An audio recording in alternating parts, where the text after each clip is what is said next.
আসসালামু আলাইকুম, কেমন আছেন সবাই? আশা করি সবাই আল্লাহর রহমতে ভালো আছেন। আমিও আল্লাহর রহমতে আর আপনাদের দোয়ায় ভালো আছি। অনেক দিন পরে ভয়েস দিচ্ছি। এখন হঠাৎ করে বড় ভাই বড় ভাই উনি ওনার নতুন গাড়িতে করে নিয়ে যাচ্ছে আমাদের দুজনকে অনেক দূর একটা রেস্টুরেন্টে খাওয়াবে বলে। কোনো প্ল্যান ছিল না, এমনিতে হুট করে নিয়ে যাচ্ছে। অনেক দূরে গিয়েছে দুপুরে খাওয়ার জন্য। তো এটা হচ্ছে কুমিল্লা থেকে আর একটু দূরে আর কি, মিয়ামি রেস্টুরেন্ট বলে। তো ভাইয়া বলতেছে এটা নাকি অনেক ভালো কোয়ালিটির খানা, ওইগুলো নাকি অনেক মজা। পরে হুট করে আমাদেরকে নিয়ে গিয়েছে। তো আমার কাছে খারাপ লাগে নাই, মোটামুটি ভালোই লেগেছে। রান্নার কোয়ালিটি ভালোই ছিল, এরপরে মজাও ছিল। অনেক সময় দেখা যায় মানে টাকা খরচ হয় ঠিকই, কিন্তু খাওয়াগুলা খুব একটা ভালো হয় না। কিন্তু এখানে যাওয়ার পরে দেখলাম যে না, খাওয়াগুলো মজাই আছে মোটামুটি। তো আমরা এখানে দুপুরের লাঞ্চের জন্য গিয়েছিলাম। এই তো কতক্ষণ ওয়েট করার পরে ওনারা খাওয়া সামনে নিয়ে এসেছে। তো আমি, আমার হাজব্যান্ড আর বড় ভাই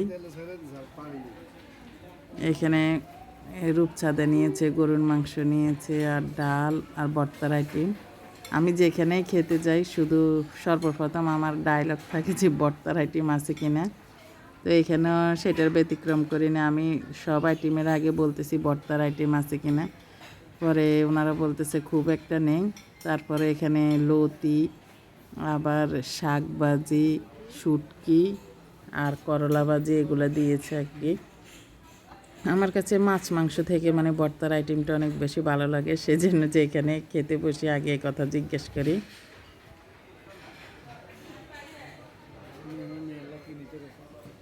এখানে প্রচুর মানুষ হয় আসলে, জিনিস যেটা ভালো দাম তার একটু বেশি, এটাই বাস্তব। আর নাম ডাক এমনিতে হয় না, এটা এত সুনাম অর্জন করেছে, অবশ্যই এদের ভালো কোনো দিক আছে, সেজন্য মানুষ এত পছন্দ করে। খাওয়ার কোয়ালিটি বা সার্ভিস হয়তো বা অনেক ভালো, সেজন্য সবাই এখানে খেতে আসে। দেখলাম যে অনেক মানুষের ভিড় ছিল, আমরা অনেক পরে গিয়েছি, এরপরে দেখলাম যে অনেক মানুষের ভিড়।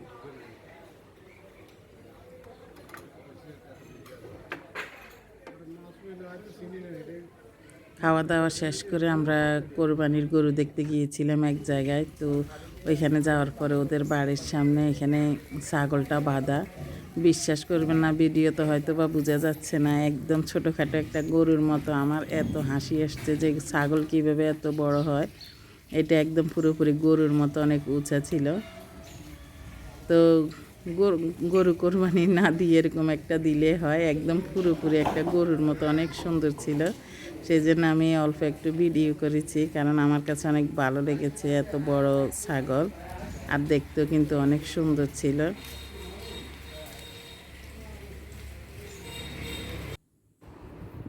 আর এটা ছিল, আমি অসুস্থ ছিলাম, তো আমরা ভাবছে যে আমি রান্না বান্না করতে পারতেছি না, উপোস থাকতে হবে, সেই জন্য আমরা রান্না করে আমার ভাবি আর ভাইয়ের মেয়ে চলে এসেছে খাওয়া দাওয়া নিয়ে।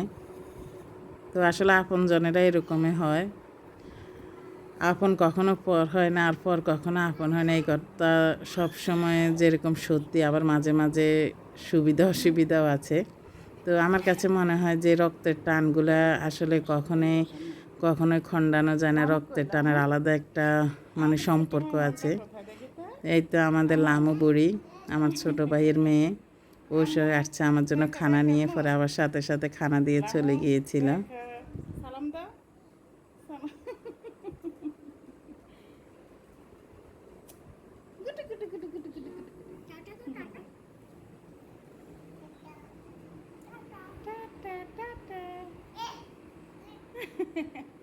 আসো ভাত খেতে আসো, ভাত খেতে আসো, সবাই ভাত খেতে আসো।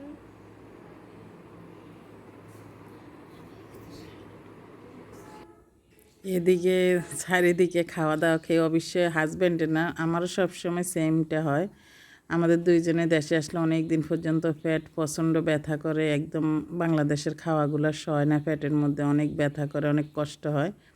তো পরে ও অনেক অসুস্থ হয়ে গিয়েছিল, সেজন্য বড় ভাই দেখতে আসার সময় ডাব নিয়ে আসছে, আবার আমার ভাইও অনেকগুলো ডাব নিয়ে, যদিও ডাব অনেক রেয়ার, ওই দিন পাওয়া যায় নাই, তারপরে ওনারা খুঁজে খুঁজে কোনখান থেকে ডাব নিয়ে আসছে।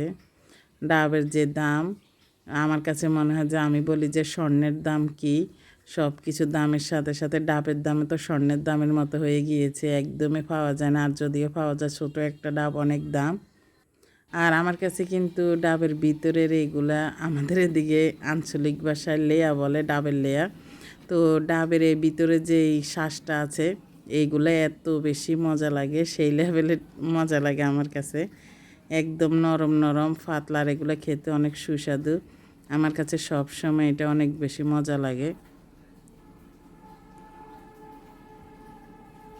তো অনেকগুলো নিয়ে এসেছে, আমি সবগুলো কেটে ওকে বারবার পানি দিচ্ছিলাম। ডাব খেলে নাকি অনেক উপকার হবে আম্মা বলতেছিল, সেই জন্য এক বড় ভাইও দেখতে আসার সময় ডাব নিয়ে আসছে, আবার আমার ভাইও ডাব কিনে পাঠিয়ে দিয়েছে।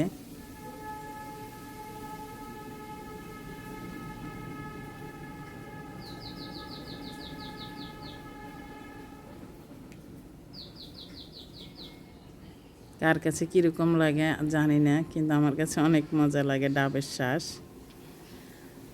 আর ছকছক করিলে যে স্বর্ণ হয় না, সেটার প্রমাণ হচ্ছে আমটা দেখে। আমি সব সময় এটার অনেক গুণগান শুনে আসছি যে ব্যানানা ম্যাঙ্গো যেটাকে বলে, দেখতে অনেক সুন্দর, আবার সব সময় এটা সুনাম শুনে আসছি। তো আমি অবশ্যই একটা গাছ লাগিয়েছি, এখনও ফল ধরে নাই, কিন্তু এটা দেখার পরে আর খাওয়ার পরে মনটাই খারাপ হয়ে গিয়েছে। এটা দেখেন কতটা বড়, আমার হাতে একদম কতটুকু লম্বা হয়, হাতের কত বাইরে, সাইজ অনেক বড়, দেখতে অনেক সুন্দর। কিন্তু যতজনে খেয়েছে কারো কাছে টেস্টটা ভালো লাগে নাই। ভিতরে খুব একটা মিষ্টি না, একটু ফানসা ফানসা, কিন্তু সব সময় এটার গুণগান শুনে আসছে, অনেক সুস্বাদু, অনেক সুন্দর। তো ভাবলাম যে এটাই মনে হয় মজা হবে, কিন্তু আসলে না, এটা যত সুন্দর দেখা যায় ভিতরে খুব একটা টেস্টি না। আছে মোটামুটি, কিন্তু খুব একটা মিষ্টি না, একটু ফানসা টাইপের, কিন্তু আমের সাইজটা অনেক বড়, দেখতেও অনেক সুন্দর।